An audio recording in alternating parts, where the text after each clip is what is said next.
Hello there guys, welcome back to Younes Talks Football, welcome back to a brand new video. I hope all of you are doing well today. This is your first preview into the last 16 of the 2022 World Cup, kicking off straight away. There's no waiting. The group stage ends today. Tomorrow we dive right into the last 16. And it's two games on show for tomorrow, one kicking off at 3 p.m. UK time, one at 7. We normally get two. It's first we had to say goodbye to the 4 games a day at 10 a.m. and 1 p.m. and 4 p.m. and 7 p.m. And now it's goodbye to the 2 games every, 4 hours. And now it's just going to be, it's just going to get shorter and shorter and shorter until we end up with a winner. And the first 2 teams to come out to play the last 16 tomorrow will be the Netherlands versus the United States of America.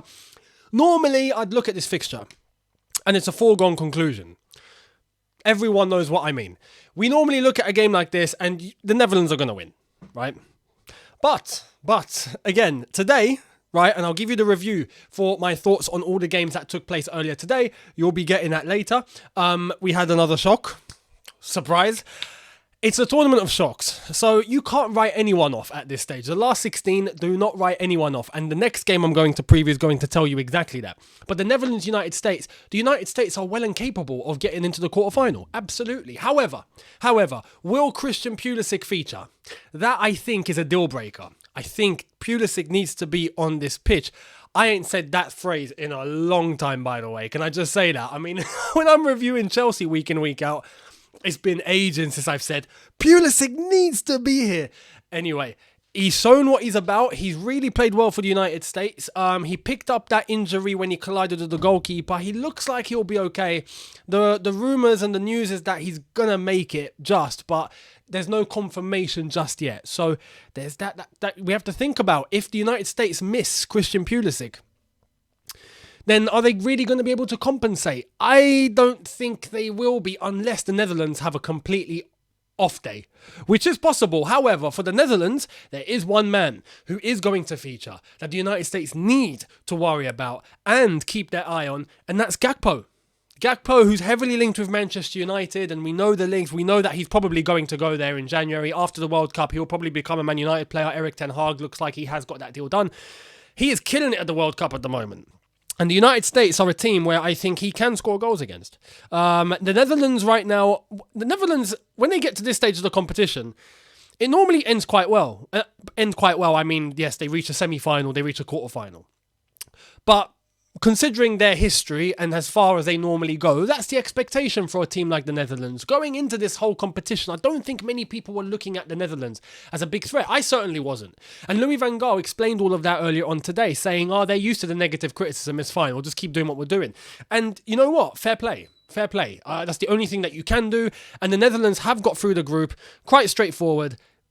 They didn't lose, they're still unbeaten, but if they beat the United States tomorrow, they will end up in a quarterfinal, and at that level, you've got to start taking them seriously. So the Netherlands, I think, are going to reach the credit that they deserve if they beat the United States. It's going to be tough. Physically, the United States look decent, look good. Overall, the United States have impressed a lot more than anticipated at the beginning. Especially for me. I saw the United States team and I thought that, they'll make it through. They'll make it through with England. They might have it tough with Wales, but they might just scrape, and they did in the end, but they've been performing, I think, better than many people expected them to. And this game is going to be a test for them, and we'll see if they're going to come out the other side. If they do, and the United States make the quarterfinal, then huge credit. Huge credit. So there's that. But I personally expect the Netherlands to get a job done here. The Netherlands in knockout competition at the World Cup are normally quite efficient. They normally get the job done. Louis van Gaal performed pretty well in the 2014 World Cup, reaching the semi-final. He's got history. He knows what it takes at this level of the competition. The experience is there. I think that's going to get the Netherlands across the line, especially with the talent that they do have. I think the Netherlands are just starting to click now. So for me, my prediction, I am going in with a Netherlands... I want to say Netherlands 2, the United States 1. 2-1 win. I was going to say 3-1. That pause was me thinking the Netherlands to win by a 2-goal gap. But I still think the United States will score. So for me, I'm going 3-1 Netherlands. There we are. That's my prediction for Netherlands versus the USA. The next game is, well, I never thought I'd say this, but Personally, I'm rooting for Australia.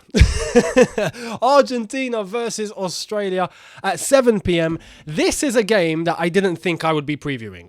Argentina against Australia. That's a group game, normally.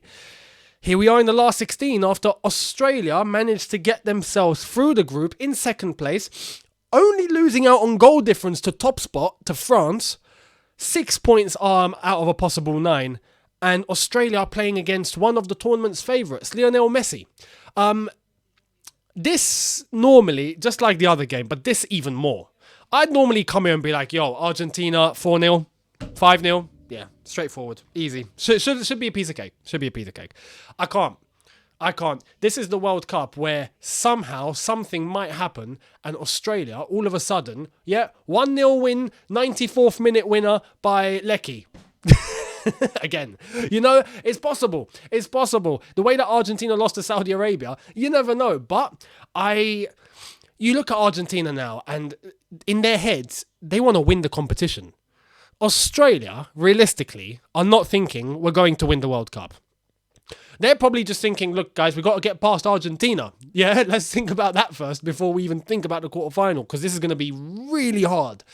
Argentina are probably thinking, we have to get to the final, people. Australia, wipe them to the side. We're getting to the final. Different mentality. Argentina have started to come through into their own now. Argentina have started to play in the manner that we expect them to after that loss to Saudi Arabia. And as a result of that, I think many people now are expecting Argentina to probably reach the final. So going into this, Australia, I want Australia to cause what would be probably one of the biggest upsets in knockout football history. Do I see it happening? No.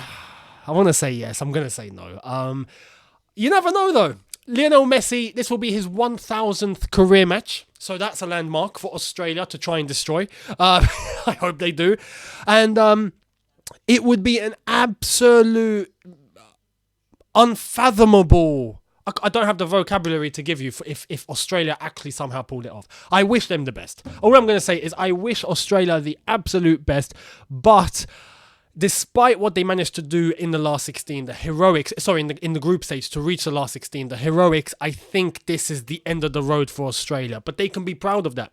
They really can. And if somehow Australia knock Argentina out, well, at that point, might as well bet on South Korea to win the World Cup. South Korea-Japan final. How's that? Yeah. Senegal to play the semi. Morocco to play the semi.